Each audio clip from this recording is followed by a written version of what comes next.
పడుతూ ఉన్నారు. అందుకని నువ్వేమో ప్రజల దగ్గరికి వెళ్ళలేక గుళ్ళు గోపురాలు తిరుగుతూ ఉన్నాం. సన్యాసం పుచ్చుకుంటావా అని చెప్పేసి స్వయం మోడీనే అడిగారన్నమాట. అదే ఆఖరికి నీకు గతి, ప్రజలు నీకు చేయిస్తారు గుండు, నువ్వేమో సన్యాసం. జై జగన్. అందరికీ నమస్కారం.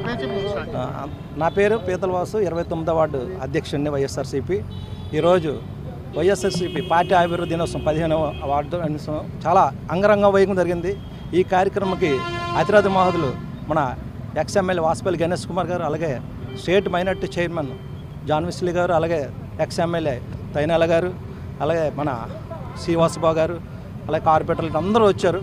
ఈరోజు ఈ కార్యక్రమంలో మా వార్డు నుంచి ముఖ్యంగా కీలకంగా ఈరోజు మా కనకలి శెట్టి, బేరమయ్య శెట్టి, మా వెంకటన్న, మా బీసీఎల్ ప్రెసిడెంట్ అందరూ, మా అరుగుల రాజు, అంత పేరు పేరున అందరికీ వరదు. ఎందుకంటే నిన్నటి నుంచి ఒక కష్టపడంలో తిరగలేదు వీళ్ళు. ఇది కార్యక్రమం ఘనంగా జరిగిందంటే వీళ్ళందరూ పూర్తి సహకారం జరిగింది. ఆ రోజు వైఎస్ఆర్ ఇచ్చిన హామీ ఇవ్వలేని హామీ కూడా తీర్చి పేద గుంటుల్లో దేవుడయ్యాడు. అదే స్ఫూర్తితో జగన్ గారు మొన్న 2019లోని 99% మేనిఫెస్టో అమలుపరిచి చరిత్ర సృష్టించాడు.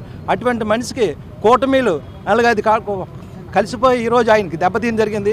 సింగల్గా వస్తే మటుకు వాళ్ళు ఎవరికి అంచులు ఉండవని తెలిసిపోయి ఒక పైన మోడీ, పవన్ కళ్యాణ్, ఇక్కడ చంద్రబాబు నాయుడు అందరూ కూటమి ఆయన్ని మోసం చేశారు తప్పితే ఓటు శాతంలో మటుకు వాళ్ళు ముగ్గురికి వెళ్ళేసరికి వాళ్ళకి 1,53,00,000 అయితే జగన్ గారికి 1,33,00,000 ఓట్లు ఈరోజు వచ్చి చరిత్ర సృష్టించాడు. ఆయనకి ఈరోజు ప్రతిపక్షవాదం అడిగితే ఎవడని భయపడుతున్నారు. ఎందుకంటే సూపర్ 6 ఇచ్చి దొంగ హామీలు ఇచ్చి గ్యారంటీ లేకుండా ఈరోజు పేద ప్రజల్ని చాలా ఇబ్బంది పెట్టారు. ప్రతిపక్షవాదం ఇస్తే వాళ్ళకి చండాడుతున్న భయంతో ఇవ్వట్లేదు. వాళ్ళకి దమ్ముంటే ఈరోజు పార్టీ అభివృద్ధి మేము ఛాలెంజ్ చేస్తున్నాము. ప్రతిపక్షవాదం ఇవ్వమని చెప్తున్నాం, మేము గట్టిగా ఖండిస్తాం. అందరికీ నమస్కారం. నా పేరు కనకలేశ్వరం. నేను రాష్ట్ర నాగవంశం కార్పొరేషన్ ఎక్స్ డైరెక్టర్ని, అలాగే పార్టీ స్టేట్ జనరల్ సెక్రటరీ. ఈరోజు 15వ సంవత్సరంలో మన పార్టీ ఆవిర్భావ దినోత్సవం అడుగుపెడుతున్న సందర్భంగా వైఎస్ఆర్ కాంగ్రెస్ పార్టీ శ్రేణులకు అందరికీ ముఖ్యంగా శుభాకాంక్షలు తెలియజేసుకుంటున్నాం. ఈరోజు మా 29వ వార్డు కాబోయే కార్పొరేటర్ మా అన్న పీతలవాసు గారి ఆధ్వర్యంలో ఈ కార్యక్రమం అంగరంగ వైభవంగా జరిగింది. ఒక మహానేత వైఎస్ రాజశేఖర రెడ్డి గారు చనిపోయిన తర్వాత 693 మంది చనిపోతే ఆ యొక్క త్యాగాల్లో నుంచి పుట్టిన పార్టీ వైఎస్ఆర్ కాంగ్రెస్ పార్టీ. అలాంటి పార్టీ ఈరోజు మంచి ఓటు శాతంతో మనం ప్రతిపక్ష హోదాలో ఉన్నాం. కానీ అధికార పార్టీ కూటమి ప్రభుత్వం భయపడి మన ప్రతిపక్ష హోదా ఇవ్వట్లేదు.